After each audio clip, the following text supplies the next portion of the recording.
નમસ્કાર મિત્રો, હું છું ગોપાલ ઇટાલિયા। છેલ્લા 20 દિવસથી આમ આદમી પાર્ટીના મહત્વના હોદ્દેદારો, પદાધિકારીઓ, ચૂંટણીમાં ઉભા રહેનારા ઉમેદવારો, આ બધાની ઉપર ગુજરાતના ભાજપની સરકારે જથ્થાબંધમાં ખોટી એફઆઈઆરો કરી છે।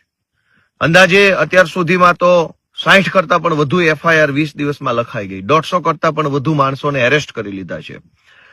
બીજેપી પાર્ટી બિલકુલ આમ આદમી પાર્ટીથી ડરી ગઈ છે, એટલી બધી ફફડી ગઈ છે, એટલી બધી હતપ્રભ થઈ ગઈ છે કે પોલીસને આગળ કરીને ચૂંટણી જીતવા નીકળી છે। અને ગુજરાતના તમામ જિલ્લાઓમાં એલસીબી, એસઓજી, એસપી, ડીવાયએસપી, તમામ પોલીસ 24 કલાક આમ આદમી પાર્ટીના નેતાઓની પાછળ ફર્યા કરે છે। ક્યાં રહ્યો છો, શું ખાઓ છો, શું પીવો છો, મોબાઈલમાં શું છે, લેપટોપમાં શું છે, કોમ્પ્યુટરમાં કયો ડેટા છે, ઉમેદવાર કોણ છે, મોબાઈલ નંબર શું છે, આખા ગુજરાતની પોલીસને આમ આદમી પાર્ટી પાછળ ભાજપે લગાવી છે। અને વાતો તો એવી મોટી કરે છે કે વિશ્વની કહેવાતી સૌથી મોટી પાર્ટી છે એટલે જીતવાની છે।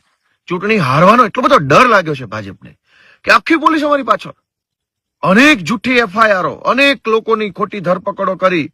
માનનીય અરવિંદ કેજરીવાલજીએ એક પત્ર લખ્યો ગુજરાતના મુખ્યમંત્રીને ગઈકાલે કે તમારા રાજ્યની અંદર તમારી પોલીસ જનતાની સુરક્ષા બુટલેગર ભરોસે છોડીને, ગુંડા ભરોસે જનતાને છોડીને આખી પોલીસ આમ આદમી પાર્ટી પાછળ લાગી છે। તો અરવિંદ કેજરીવાલે ગુજરાતના મુખ્યમંત્રીને મળવાનો સમય માંગ્યો, ત્યાં તો આખી ભાજપ પાર્ટીએ ઉપાડો લીધો અને જેમ ભાવે તેમ વિરોધ કરી રહ્યા છે।